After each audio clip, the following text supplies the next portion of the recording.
మన రక్షకుడైన యేసుక్రీస్తు నామములో అందరికీ వందనాలండి. ఈరోజు దేవుని మాటలు మొదటి రాజుల గ్రంథము 3వ అధ్యాయము 12వ వచనం. నీవు ఇలాగున అడిగినందున నీ మనవి ఆలకించుచున్నాను.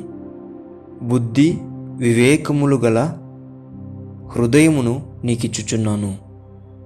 ప్రియమైన దేవుని బిడ్డలారా, సొలొమోను రాజు ఆ రాజ్యాన్ని పరిపాలించడానికి బుద్ధి వివేకము గల హృదయమును దేవుని దగ్గర అడిగి పొందుకున్నాడు.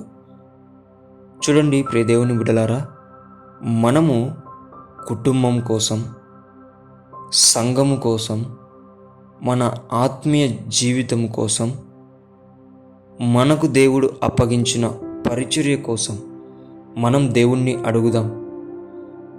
దేవా, బుద్ధి వివేకము గల హృదయమునిచ్చి నా కుటుంబమును, నా సంఘమును, నా ఆత్మీయ జీవితమును, నా పరిచర్యను కూడా నీవు ముందరికి తీసుకెళ్ళే బుద్ధి వివేకము గల హృదయము నాకు ఇవ్వు అని దేవుణ్ణి అడిగి పొందుకోవాలని దేవుని పేట మనవి చేసుకుంటున్నాను. దేవుడు మీకందరికీ కూడా బుద్ధి వివేకం దేవుడు ఇచ్చునుగాక. ప్రార్థించుకుందాం. యేసయ్యా, మీకు వందనాలు నాయనా.